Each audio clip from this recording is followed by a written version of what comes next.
फाहियान ये लिखते हैं कि middle Ganga plain is not ruled by Kshatriyas. और मगध के इतिहास में आप देखेंगे तो राजा भारवेंद्र नारायण के पूर्व यानी 15वीं शताब्दी के पूर्व किसी बड़े क्षत्रिय शासक या जमींदार का आपको वर्णन नहीं मिलता है। जो मिलता है वो दलपत शाही और उज्जैनिया परमारों के संदर्भ में आज के भोजपुर क्षेत्र में मिलता है, और बुंदेलखंड से गए हुए 13वीं 14वीं शताब्दी में गिद्धौर के क्षेत्र की राजपूत वंशावली के बारे में आपको जानकारी मिलती है। लेकिन जो मूल मगध क्षेत्र है वहां पहला उल्लेख आपको 15वीं 16वीं शताब्दी में जाकर राजा भारवेंद्र का मिलता है, जो सिसोदिया कुल के बताए जाते हैं। तो वहाँ के ज़्यादातर जो जमींदार थे वो सैनिक और अग्रहार भूमि प्राप्त करने वाले थे। ये तथ्य निर्विवादित तथ्य है, क्योंकि उस क्षेत्र में आने वाले मैथिल ब्राह्मण, हमारे कान्यकुब्ज ब्राह्मण और हमारे जो शरयू पारिन ब्राह्मण भी थे, क्योंकि शरयू पारिन ब्राह्मण और भूमिहार ब्राह्मण में वहाँ मगध में कोई भेद नहीं था।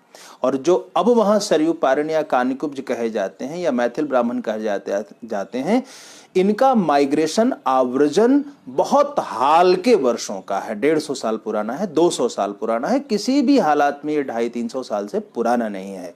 यानी कि उसके पूर्व ब्राह्मणों की जो शाखाएं गई हैं, सैनिक की या असैनिक की, उनकी मगध ब्राह्मणों में उपस्थिति पाई जाती है।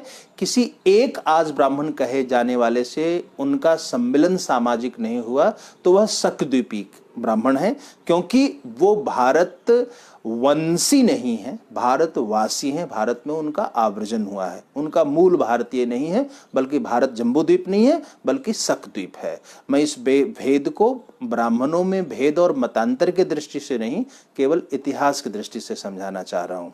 तो जो फाहियान ने कहा कि it is dominated by a community of ब्राह्मण, क्लास ऑफ ब्राह्मण लैंड सीजर्स, विदेशी लेखकों में यह पहला संदर्भ है कि भूमि हरण करने वाले वर्ग का मध्य गंगा घाटी के ऊपर शासन है। और शासन का मतलब सैनिक वृत्ति होता है।